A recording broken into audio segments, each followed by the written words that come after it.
जी अस्सलाम वालेकुम। कैसे हैं आप लोग? आज हम स्टार्ट कर रहे हैं हमारे crash classes junior science teacher की टेस्ट की प्रिपरेशन के लिए। तो आप सबके लिए ये एक डेमो क्लास रखा है। बहुत सारे लोग रिक्वेस्ट कर रहे थे कि डेमो क्लास चाहिए हमें, तो आज इंशाल्लाह आप डिस्कस करेंगे इस डेमो क्लास में। तो बताएंगे कि ये क्रैश क्लासेस किस तरह होंगे, हम किस तरह तैयारी करेंगे। उसके साथ ये अगर आप खुद से सेल्फ स्टडी करना चाहते हैं तो जूनियर साइंस टीचर की प्रिपरेशन आप किस तरह कर सकते हैं। ये टेस्ट कब होगा, कितना टाइम है आप लोगों के पास, और हम ये क्लासेस कितने टाइम तक चलाएंगे, कंप्लीट डिटेल। इसके साथ हमारा लेक्चर 1 जो बायोलॉजी का, साइंस का पार्ट 1 बायोलॉजी हमारे सिलेबस में, वो किस तरह कवर करेंगे, वो पहला टॉपिक भी इंशाल्लाह डिस्कस करेंगे। स्टार्ट करते हैं हमारा क्लास। सबसे पहले हम अपने कोर्स को थोड़ा डिफाइन करें कि हम ये कोर्स किस तरह करवा रहे हैं। तो हमारा ये जो क्रैश क्लासेस का कोर्स है, ये एक्चुअली आपके लिए एक शॉर्ट फॉर्म समझ लें, या शॉर्ट टाइम पीरियड में पूरा हमने जो 3-4 महीने का एक कोर्स रखा है उसको हम करेंगे। इसके साथ इस कोर्स में जो सब्जेक्ट्स पढ़ाए जाएंगे उसको मैं थोड़ा थोड़ा बाद में डिटेल में समझाऊंगा, सब्जेक्ट किस तरह क्या पढ़ना है। पर उससे पहले ये जो क्लासेस हैं इसमें हम क्या ऑफर करते हैं। जैसे सबसे पहले तो हम जूम पे लेक्चर लेते हैं, डेली एक न्यू लेक्चर होगा, और इसके साथ पूरा वीक ये क्लासेस चलेंगे। आपके मंडे से लेकर थर्सडे तक साइंस होगा, क्योंकि साइंस मेजर पोर्शन है। जूनियर साइंस टीचर ये है ही साइंस टीचर की। देखें, ये जो पोस्ट है ना जूनियर साइंस टीचर, ये अलग कैडर की है। ये जीएसटी या जनरल टीचर जो होते हैं उनकी नहीं है, इनका कैडर ही अलग है। तो ये जैसे ओटी होता है, जैसे एसएलटी होता है, जैसे आपका ड्राइंग टीचर होता है, तो ये एक अलग कैडर की जो है पोस्ट है। मतलब एक किसी स्पेसिफिक फील्ड की पोस्ट है। वो कौन सी फील्ड है? साइंस है। अब किसी भी फील्ड की अगर टेस्ट होती है, तो वो जो टेस्ट होती है जॉब की, उसमें जो पर्टिकुलर सब्जेक्ट होता है, जो फील्ड होती है, वो कम से कम 50% होती है। 50% 80% तक हो सकती है। ठीक है, पॉसिबिलिटी ये भी है कि 80 एमसीक्यूज आपके सिर्फ साइंस के हो जाएं, बाकी रिमेनिंग 10 इंग्लिश कर लें या जीके कर लें। तो ये भी पॉसिबिलिटी है। वरना जिस तरह पैटर्न होता है आईबीए का, सिलेबस की मैं बात कर रहा हूं, तो वो आपको 50 to 60% रख सकते हैं। बाकी 40% में साइंस, इंग्लिश होगा और मैथ होगा, और जनरल नॉलेज का पोर्शन भी रख सकते हैं, डिपेंड करता है वो। तो इसको हमें थोड़ा डिटेल में सब्जेक्ट्स को बाद में आपको डिफाइन करूंगा कि कौन कौन से सब्जेक्ट्स जो हैं वो पढ़ने चाहिए इस टाइम पे, किस तरह। तो हम आप लोगों के लेक्चर जैसे अभी लाइव चल रहे हैं, रिकॉर्ड भी ये लेक्चर हो रहा है, ये लेक्चर रिकॉर्ड होगा, आपको रिकॉर्डिंग भी मिलेगी। लाइव लेक्चर आप ज्वाइन नहीं कर सकते तो रिकॉर्डेड लेक्चर सुन सकते हैं। हर लेक्चर के प्रैक्टिस एमसीक्यूज होंगे। आज हम लेक्चर भी लेंगे, उसके प्रैक्टिस एमसीक्यूज भी आपको दिखाए जाएंगे। आपको प्रैक्टिस करनी है उस लेक्चर की। देन हर सब्जेक्ट के इंपोर्टेंट नोट्स दिए जाएंगे। पास पेपर्स, अब जेएसटी के पास पेपर नहीं आए, बट आईबीए जो टेस्ट लेता है 14 स्केल की, जितनी भी आईबीए लेता है टेस्ट, उसके टेस्ट सेम होंगे जनरली, साइंस का पोर्शन छोड़कर बाकी जितने पोर्शन है। तो उनमें से आप गाइड ले सकते हैं, या फिर वो पोर्शन साइंस का जिन पोस्ट में साइंस का पोर्शन होता है, तो वो साइंस के पोर्शन के एमसीक्यूज देखेंगे। जैसे 5 से 15 ग्रेड के टेस्ट के हो गए, जेईएसटी पीएसटी के टेस्ट हो गए हैं पहले ही, ईसीटी के टेस्ट हो चुके हैं। तो जो पीएसटी जो टीचिंग बेस्ड पोस्ट है, उनमें से सवाल जो आए हैं पास पेपर में, उनको भी आपको दिए जाएंगे, उनसे भी जो है इंशाल्लाह आपको पढ़ाई जाएंगे। डेली टेस्ट और क्विज होगा। हम डेली आपका क्विज देंगे। व्हाट्सएप हमारा पेड ग्रुप होगा इस कोर्स के लिए, उस पेड ग्रुप में डेली एक क्विज आएगा आपका। तो ये डेली टेस्ट आपके होंगे। इसके साथ हर पोर्शन का अलग एक टेस्ट होगा, वो संडे संडे पे हम करेंगे। जैसे बायो है, केमिस्ट्री है, फिजिक्स है, मैथ, साइंस के ये पोर्शन हो गए। इंग्लिश में भी पार्ट्स ऑफ स्पीच हो गए, टेंसेस हो गए, कंप्रीहेंशन हो गए, इसके अलग अलग। तो इस तरह 1 से 2 टेस्ट आपके हर वीक के होंगे। देन गेस पेपर, ये गेस पेपर क्या होता है, या गेस एमसीक्यूज क्या होते हैं, ये जो हम पढ़ाएंगे आपको, इनमें से हम इंपॉर्टेंट चीजें ही पढ़ाएंगे। लेट सपोज मेरे जेएसटी की बैच में 3 से 4 लेक्चर हुए हैं, वो 3 से 4 लेक्चर इस क्रैश कोर्स में एक लेक्चर होगा। तो इनमें 3 से 4 जो भी इंपॉर्टेंट लेक्चर्स हैं वो इसके अंदर आ जाएंगे। तो गेस हम एमसीक्यूज की बात कर रहे थे। इन केस ये फेजेस में होता है टेस्ट। लेट सपोज 3-4 दिन रखे जाते हैं इस टेस्ट के लिए, एक दिन नहीं होता, तो उसमें ये फायदा होता है कि हम गेस कर लेते हैं एक टेस्ट जो आया है नेक्स्ट डे पे क्या आएगा। वो मोस्टली ज्यादातर वही चीजें आती हैं जो हम आपको गेस करते हैं। तो अगर ये टेस्ट फेजेस में आया तो इंशाल्लाह आपको ड्यूरिंग पेपर्स भी क्लासेस आपकी करवाएंगे, ठीक है, और उसमें आपको चीजें बताई जाएंगी। ये सब्जेक्ट वाइज किस तरह सब्जेक्ट वाइज हमने डिवाइड किया है इस कोर्स को, तो देखिए जैसे मैंने बताया कि 4 से 5 चैप्टर्स एक लेक्चर्स में होंगे साइंस के। अब पहले तो हम जो साइंस पढ़ेंगे 6 to 8 पढ़ेंगे। इसमें मैंने टोटल काउंट किए हैं 30 to 33 ये आपके चैप्टर्स हैं। इनमें से 1-2 चैप्टर्स को स्किप भी कर सकते हैं, तो 6 से 7 जो है आपके चैप्टर्स हो जाएंगे एक लेक्चर्स में। तो ये तो एक वीक या 10 दिनों का खेल है आपका जो जनरल साइंस है। 9th और मैट्रिक पढ़ना जरूरी है या नहीं, देखें ये अगर हमने पढ़ लिया, या आप अगर सेल्फ स्टडी भी कर रहे हैं तो समझें, अगर आपने जनरल साइंस वाला ये 6 से 8 वाली साइंस पढ़ लिए, समझें जो 9th मैट्रिक है ना इसका 80% आपने कर लिया। बस आपने डिटेल 20% करना है। कुछ 20% सब्जेक्ट्स आपके होते, बेसिक यहाँ से क्लियर हो जाती है। तो हम उस हिसाब से 9th मैट्रिक को कवर करेंगे। ये भी हर सब्जेक्ट, बायो 9th का है तो एक लेक्चर पूरा बायो 9th का होगा, एक लेक्चर पूरा बायो मैट्रिक का होगा। इसी तरह केमिस्ट्री 9th की, मैट्रिक 9th की, फिजिक्स 9th की, मैट्रिक की। तो इस तरह एक एक लेक्चर हम कर लेंगे। जो जो मेन उनके 10-10, 8-8 चैप्टर्स हो गए, सब में से नहीं आता, कुछ चैप्टर्स में आ सकता है जो चीजें जो हमें लगेगा कि हाँ ये इंपॉर्टेंट है या ये आपको पढ़नी चाहिए, ठीक है। अब मैथमेटिक्स की अगर हम बात करें, देखिए ये जो हम पढ़ेंगे ये आप सेल्फ स्टडी भी कर सकते हैं। मैं हमेशा कहता हूं अगर आपकी बेस अच्छा है, अच्छी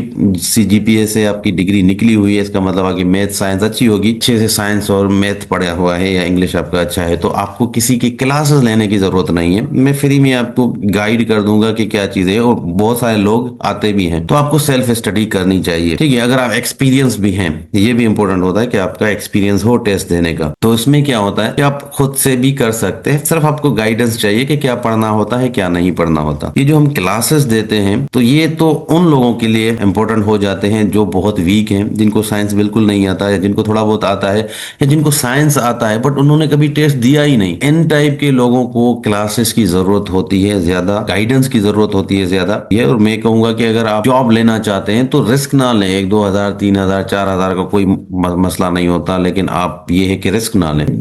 हम जो है आपको बनी बनाई चीजें आपके लिए मेहनत करते हैं, तो आपको इतनी मेहनत भी नहीं करनी पड़ेगी, टू द पॉइंट चीजें होंगी। जरूर आप खुद से भी एक्स्ट्रा पढ़ेंगे बट बनी बनी चीजें सारी मिलेंगी। अब साइंस के बाद हम मैथमेटिक्स की अगर बात करते हैं तो यहाँ पे मैथमेटिक्स एक तो बेसिक होता है, देखिए JST 14 स्केल की जॉब है, ठीक है। IBA क्या करता है, 14 स्केल की जॉब, स्केल वाइज वो टेस्ट बनाता है। उसकी लेवल इस तरह होती है, जो स्केल होगा उस स्केल के हिसाब से डिफिकल्टी लेवल बनाता है। मैंने पहले भी आप लोगों को जो लोग भी मेरे पास पढ़े हैं, बिल्कुल सिंपल बच्चों जैसा देखकर आप कर ले, एक होता है, ठीक है। दूसरा मीडियम लेवल होता है, दूसरा हार्ड होता है। अब अगर लेट सपोज मैं परसेंटेज में बताऊं, या चलो एक पोर्शन है 20 MCQs का, कोई भी पोर्शन है 20 MCQs हैं, इन 20 MCQs में आपके जो 7 से 8 क्वेश्चन सिंपल हो गए, और 6 to 7 क्वेश्चन आपके इंटरमीडिएट के होंगे, 5 to 6 क्वेश्चन आपके हार्ड लेवल के होंगे। इस तरह ये बनता है, आपके 20 MCQs होंगे, आगे पीछे हो सकती हैं 1-2 MCQs इधर उधर।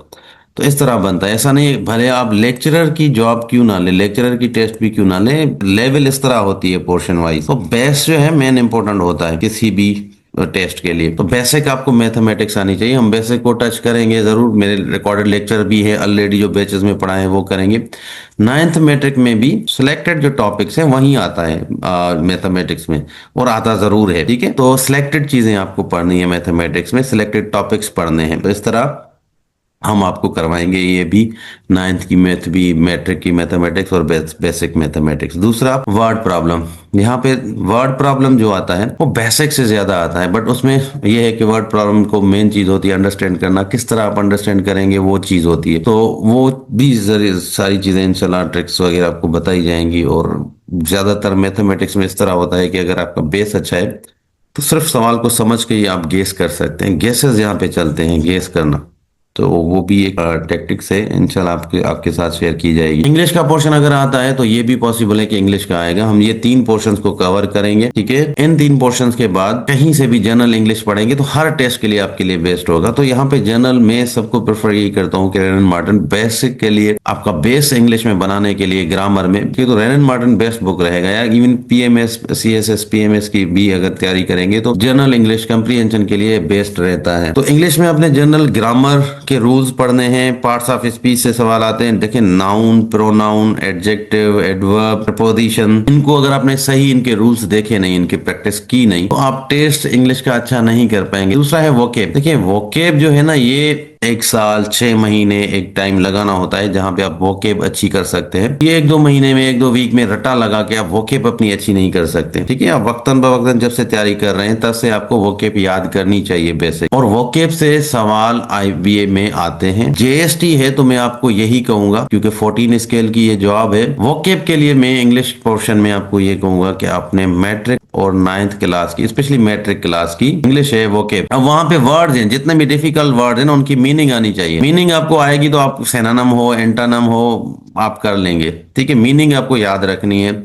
वोकेब आपने इंग्लिश की पढ़नी है मैट्रिक क्लास की, तो इंशाल्लाह कम से कम मैट्रिक की तो पूरी याद हो, 9th की अगर आते फिर 9th भी कर ले। तो यहाँ से आपके आ सकते हैं, क्योंकि IBA mostly Sindh text book board की सिलेबस को ही फॉलो करता है, वहीं के बुक्स को ही आप देख सकते हैं। पैराग्राफ वगैरह भी वहीं से लेता है। बट वो जो पैराग्राफ है, अक्सर आपको यूट्यूबर्स कहते हैं कि भाई मैं ये पैराग्राफ मैट्रिक से आया तो मैट्रिक का बुक पढ़ लें। भाई पैराग्राफ वहां से लिया है, सवाल उन्होंने खुद के बनाए हैं, सेम टू सेम नहीं छापा उन्होंने। तो पैराग्राफ अगर आता है तो उससे आप क्या करेंगे, आपका पढ़ा होगा पैराग्राफ, बस सवाल तो वो खुद से किए होंगे, तो उसको सॉल्व करने के लिए भी आपको प्रैक्टिस चाहिए। क्योंकि कंप्रीहेंशन का जो पोर्शन होता है वहां पर आपको पैसेज को सही से समझना होता है, उसके अंदर ही आपके 50% सवाल मिल जाते हैं। बाकी तो वोकेब का सवाल होते हैं। वोकेब तो वही है कि मैट्रिक आपने पढ़ ली तो वोकेब ही आपका आ जाएगा। अब नेक्स्ट आपकी पेडागोजी और कंप्यूटर है। मेरे हिसाब से मैं भी इस बार पेडागोजी के भी एमसीक्यूज ऐड कर लें। उसका रीजन ये है कि इन्होंने बीएड वालों को भी अलो किया है। हो सकता है कि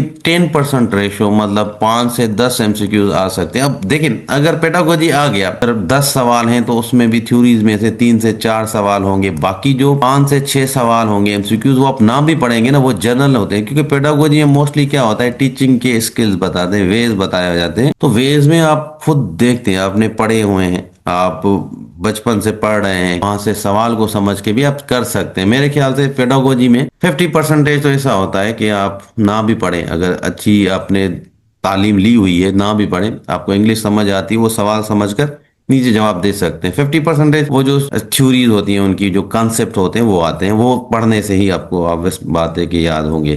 तो इसकी इस सब्जेक्ट के लिए तो परेशान ना हो, आएंगी भी 10 सवाल। मेरे ख्याल से मैं भी आ सकते हैं, ना भी आए, ये तो कंफर्म नहीं है।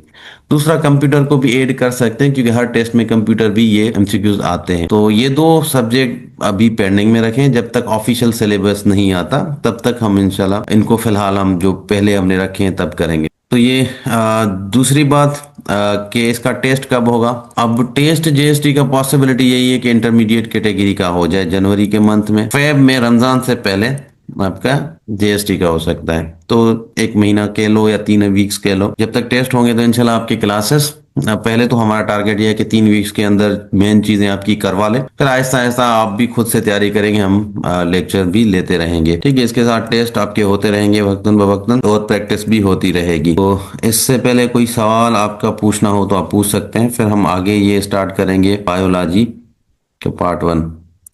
सिलेबस 1 या 2 वीक पहले आता है टेस्ट से। जब सिलेबस आ जाए तो समझें कि खतरे की घंटी बज गई है, आपका टेस्ट 1 या 2 वीक के अंदर हो जाएगा। तो सिलेबस पॉसिबिलिटी है, क्योंकि आपके एप्लीकेशन फॉर्म जो है वो तो चेक हो चुके हैं। अब आईबीए का पैटर्न चेंज होता जा रहा है। पहले तो सिंपल बात होती थी इनकी, जैसे एडवर्टाइजमेंट दिया, उसके साथ सैंपल पेपर और सिलेबस दे दिया। अब ये लोगों का पता नहीं चल रहा, जैसे ईसीटी में उन्होंने 1 वीक पहले सिलेबस दिया, नेक्स्ट वीक टेस्ट ले लिया। पैटर्न इनका चेंज हो रहा है, कभी कैसे कभी कैसे। तो उसको भी ये याद रखना है आपको दिमाग में कि ऐसा ना हो कि 1 हफ्ते में ही हो जाए। सारे चैप्टर पढ़ना है 6 से 8 तक। अगर आप पढ़ रहे हैं बेसिक के तो पूरा पढ़ना पड़ेगा ना, हुमानाज। अब मैं टाइम मैनेज करना जो है वो पढ़ने से नहीं होगा। आप पढ़ रहे हैं, टाइम मैनेजमेंट का बारे में पढ़ रहे हैं, टाइम मैनेजमेंट का लिए प्रैक्टिस चाहिए, बार बार टेस्ट करें। उसके लिए आपकी तैयारी जितनी अच्छी होगी, आप पैनिक नहीं करेंगे, प्रेशर नहीं होगा। दूसरा, आप जितना प्रैक्टिस करेंगे, टेस्ट जितने देंगे, मॉक टेस्ट जितने सॉल्व करेंगे, उससे फीडबैक आता है हमारा। आपको पता लगता है कि हाँ, हमने जो मेहनत की है, जो पढ़ रहे हैं, कितनी लेवल तक पढ़ रहे हैं, हाँ इतना हो जाएगा कवर। निशा, वोकेब का मैंने बता दिया, इंग्लिश का नेम बता दिया, रेन मार्टिन बताया नेम। मैथमेटिक्स में क्या ज्योमी। सुनने में तो आपको ये भी आ रहा था कि जेएसटी के टेस्ट जो हैं, जेएसटी और पीएसटी के जनवरी में होंगे इस साल, वो जो 2025 का था। सुनने में तो आपको ये भी आ रहा था कि टीचिंग लाइसेंस की एडवर्टाइजमेंट आ जाएगी नवंबर में। सुनने में तो बहुत कुछ आता है। जनरल नॉलेज ना कंफर्म नहीं है, शायद ना आए।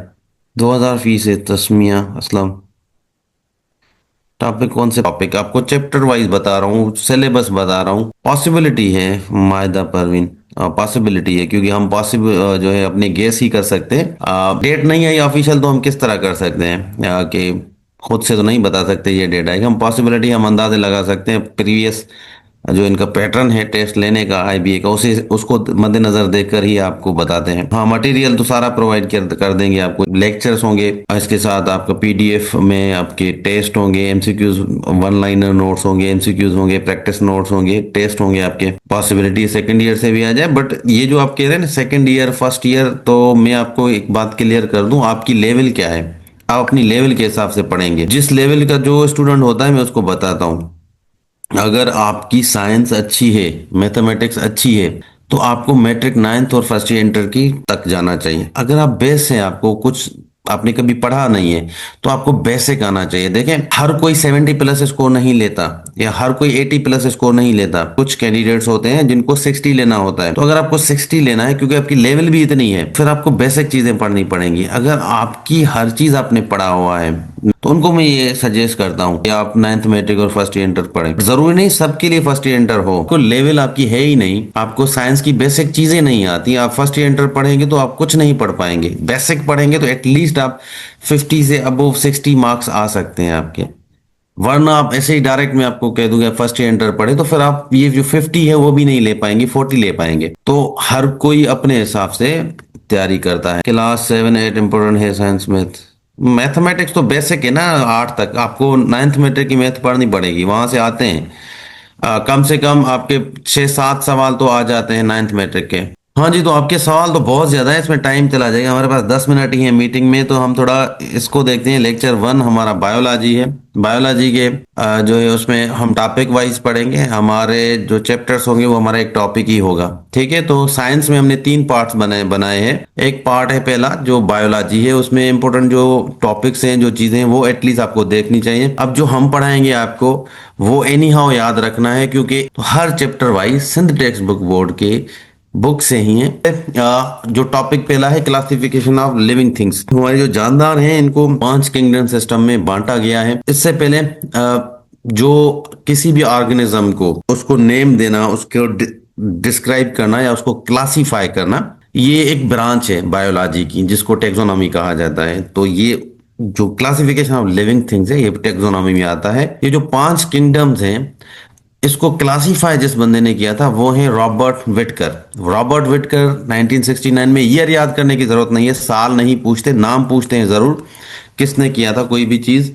तो जब साल याद करने की बात होगी तो मैं आपको बता दूंगा कि आपको साल याद करना है, नहीं तो आप नहीं कर सकते। तो रॉबर्ट विटकर जो है, इन्होंने लिविंग थिंग्स को क्लासिफाई किया है। 5 कैटेगरीज हैं या 5 किंगडम्स में इन्होंने क्लासिफाई किया है। एक है किंगडम मोनरा। ये किंगडम मोनरा जो है, ये माइक्रो ऑर्गेनिजम्स ही हैं, इसके अंदर आते हैं। जैसे बैक्टीरिया है हमारा, ये मोनरा में आता है। ये सवाल एक टेस्ट में आ चुका है, बैक्टीरिया कौन से किंगडम से बिलोंग करता है, तो मोनरा है। इसमें जो जो भी माइक्रो ऑर्गेनिज्म है, माइक्रो ऑर्गेनिज्म का मतलब है कि छोटे, जो नेक्ड आई से हम देख ना सके, जानवर या लिविंग थिंग्स, उनको कहते हैं माइक्रो ऑर्गेनिज्म। तो यहां पर बैक्टीरिया मोनरा में आएगा, ठीक है। अब ये जो क्लासिफिकेशन होती है जानदारों की, इन्होंने रॉबर्ट विटकर ने की है। ये एक्चुअली आपके सेल के बेसिस पे की है। जो ये फूड लेते हैं उसके हिसाब से की है। तो उस हिसाब से ये जो मोनरा है, ये माइक्रो ऑर्गेनिज्म आते हैं, और यहाँ पर इन माइक्रो ऑर्गेनिज्म में जो सेल होता है ये प्रोकैरियोटिक सेल के बने होते हैं। अब प्रोकैरियोटिक सेल क्या होता है? प्रोकैरियोटिक सेल वो होते हैं जिसको न्यूक्लियस नहीं होता या जिसको ट्रू न्यूक्लियस नहीं होता। ठीक है, तो सिंपल वर्ड्स में जिस भी वो एनिमल जिनको सेल तो होता है बट उस सेल के अंदर न्यूक्लियस नहीं होता उसको प्रोकैरियोटिक ऑर्गेनिज्म कहा जाता है। ठीक है, तो प्रोकैरियोटिक सेल का एक टाइप है जिसमें न्यूक्लियस नहीं होता। तो बैक्टीरिया प्रोकैरियोटिक, बैक्टीरिया के जो सेल होते हैं वो प्रोकैरियोटिक सेल से बने होते हैं बैक्टीरिया। दूसरा है सायनोबैक्टीरिया, ये भी एक बैक्टीरिया का टाइप है। एक्चुअली ये अल्जेई से होता है, घास जैसा ही होता है और ये भी वाटर के अंदर ही होता है। तो ये दो एग्जांपल हैं मोनरा के, किंगडम मोनरा है। ठीक है, और ये जो साइनोबैक्टीरिया है एक्चुअली ये फोटोसिंथेसिस प्रोड्यूस करता है। ठीक है, ये परफॉर्म करता है फोटोसिंथेसिस। ये क्या होती है, ये क्या टर्म है, इसको आगे चल के हम डिटेल में पढ़ेंगे। ये दो एग्जांपल आपको याद रखने हैं। किंगडम मोनरा याद रखना है, इसमें कौन से टाइप के ऑर्गेनिज्म होते हैं, स्पेशली बैक्टीरिया के बारे में पता होना चाहिए। दूसरा है प्रोटिस्टा, किंगडम प्रोटिस्टा, इसमें भी माइक्रो ऑर्गेनिज्म होते हैं। और ये जो माइक्रो ऑर्गेनिज्म है यहाँ पर इन दोनों में, किंगडम मोनरा में और किंगडम प्रोटिस्टा में सेल्यूलर होते हैं। मतलब इनमें जो माइक्रो ऑर्गेनिज्म, क्योंकि माइक्रो ऑर्गेनिज्म यूनिसेल्यूलर भी हो सकते हैं, मल्टी सेल्यूलर भी हो सकते हैं, बट इन दोनों किंगडम में यूनिसेल्यूलर एक सेल का बना होता है माइक्रो ऑर्गेनिज्म। बैक्टीरिया भी एक सेल का बना हुआ है। और इसके अंदर ये फर्क है कि यहाँ पर किंगडम मोनरा में आपके प्रोकैरियोटिक सेल्स होते हैं, यहाँ पे यूकैरियोटिक सेल्स होते हैं, मतलब ट्रू न्यूक्लियस जिसके अंदर हो। यूकैरियोटिक सेल वो सेल होता है जिसके अंदर न्यूक्लियस होता है, प्रोकैरियोटिक सेल वो होता है जिसके अंदर न्यूक्लियस नहीं होता। ये दोनों इंपॉर्टेंट सवाल हैं, ये पूछ सकते हैं सेल से अगर सवाल आता है। तो ये मोस्टली आपके प्रोटिस्टा जो है ये यूनिसेल्यूलर, ज्यादातर आपको यूनिसेल्यूलर मिलेंगे, मोनरा भी यूनिसेल्यूलर होंगे। इसके एग्जाम्पल क्या है? Amoeba, paramecium and algae. तो ये तीन एग्जाम्पल्स हैं, ये भी माइक्रो ऑर्गेनिजम्स हैं। ठीक है, ये डिजीज काज कर सकते हैं माइक्रो ऑर्गेनिज्म, और आपके कुछ फायदे के लिए भी बेनिफिशियल भी होते हैं और हार्मफुल भी होते हैं। थर्ड जो किंगडम है फंजी, फंजी जो है आपका ये जैसे मशरूम्स हैं, यीस्ट है, मोल्ड्स हैं, ये याद रखना है। ये जो नेम लिखे हुए हैं ये आपको याद रखना है कि ये क्या है, ये फंजी है। ये आते हैं सवाल कि मशरूम क्या है, फंजी है, बैक्टीरिया है, आपका क्या कहते हैं कि एमोबा है या अल्जी है, ये सवाल आ सकते हैं। तो ये नेम्स आपको याद रखने हैं। तो यीस्ट किसके काम आता है? आपका ब्रेड के लिए, वाइन मेकिंग के लिए ये बनते हैं। तो ये फुंजी के ही एग्जांपल्स हैं। अब फुंजी जो है वो किस तरह रिप्रोड्यूस होती है? तो ये स्पोर्स जो होते हैं ये स्पर्म सेल होते हैं एक्चुअली फुंजीज में। ठीक है, वो बहुत सारे प्लांट्स भी जो है आपके नॉन फ्लावरिंग प्लांट्स जो है उनमें भी स्पोर्स ही होते हैं। देन किंगडम प्लांटाई या जिसको प्लांट किंगडम कहा जाता है। अब यहाँ पर प्लांट जो होते हैं इनमें मेन इंपॉर्टेंट इनकी क्या होती है खासियत? क्लोरोफाइल इनके अंदर होता है। फोटोसिंथेसिस से ये अपना फूड तैयार कर सकते हैं। तो जो फूड खुद तैयार करते हैं उनको ऑटोट्रोफिक कहा जाता है। ठीक है, और जो दूसरों से लेते हैं तो हेटेरोट्रोफिक कहा जाता है। जैसे एनिमल्स हैं हमारे, ये क्लोरोफाइल कंटेंट करते हैं। ये जो क्लोरोफाइल है एक केमिकल है, ग्रीन कलर जो आता है या जिसमें फोटोसिंथेसिस प्लांट्स में होती है, पत्तों के अंदर ही होती है, और ये इसकी वजह से होती है, क्लोरोफाइल की वजह से। ठीक है जी, वस्कुलर प्लांट्स और नॉन वस्कुलर प्लांट्स होते हैं। तो जैसे ट्रीज हो गए आपके, फ्लावर्स हो गए, ये सारे आपके वस्कुलर प्लांट्स में आ जाते हैं। नॉन वस्कुलर में जैसे मोजेस हो गए आपके, इस तरह के प्लांट्स को नॉन वस्कुलर प्लांट कहा जाता है। देन एनिमिलिया, एनिमिलिया किंगडम है, मतलब एनिमल का, ये हेटेरोट्रोफिक का होता है। तो इसके साथ ये डिवाइड वर्टिब्रेट्स और इनवर्टिब्रेट्स में होता है। यहाँ पे वर्टिब्रेट्स वो होते हैं जो बैकबोन होते हैं, और इनवर्टिब्रेट इनकी डिटेल नेक्स्ट स्लाइड में पढ़ेंगे। अब इस स्लाइड से जो टेस्ट में, पास्ट टेस्ट में सवाल आ चुके हैं वो कौन कौन से हैं ये देखें। प्लांट में क्या होता है? क्लोरोफाइल होता है। प्रोटिस्टा का क्या है? ये यूनिसेल्यूलर होते हैं। बैक्टीरिया कौन से किंगडम से बिलोंग करता है? मोनरा से करता है। तो ये सवाल पहले इसी स्लाइड से आए हैं। तो हर स्लाइड में जो भी पास पेपर से आए हैं किसी भी टेस्ट में जो आपकी, वो हम करेंगे। आपके पास 1 मिनट है, इसलिए हम यहाँ पे ये हम आपकी डेमो क्लास रोकते हैं। तो इस तरह ये पूरा लेक्चर होगा हमारा ऑर्गेनिज्म के बारे में। ये प्रैक्टिस एमसीक्यूज हैं आपके, ये हम करेंगे आगे। ये लेक्चर इंशाल्लाह कंटिन्यू करेंगे, कल इसमें ऐड हो जाएंगे और भी चीजें। यहाँ पे सेट 2 है। तो इस तरह जो भी लेक्चर हम लेते हैं इसके आपके एमसीक्यूज भी होंगे प्रैक्टिस, और हर चैप्टर के इंशाल्लाह आपको कोशिश करेंगे हर लेक्चर के प्रैक्टिस एमसीक्यूज भी दिए जाएं। जितने भी लेक्चर्स होंगे 1-2 दिन के बाद आपका टेस्ट होगा उनका। तो इंशाल्लाह हमारी कोशिश ये है कि आपका ये 3 वीक्स के अंदर कोर्स हो जाए। वीक में 4 दिन साइंस का होगा, 2 दिन आपका मैथमेटिक्स का क्लास होगा। तो मैथमेटिक्स हम फिर फ्राइडे और सैटरडे पे कर लेंगे इंशाल्लाह। मैथमेटिक्स का क्लास में भी 1 घंटे से ज्यादा हो, और ये 30 से 35 मिनट काफी होंगे आप लोगों के लिए कि एक दिन में चीजें याद कर ले। यहाँ पर मेरा नंबर है, अगर आप कांटेक्ट करना चाहते हैं तो इस नंबर पे आप कर सकते हैं कांटेक्ट, और यहाँ से हम इंशाल्लाह कल से रेगुलर क्लासेस स्टार्ट करेंगे।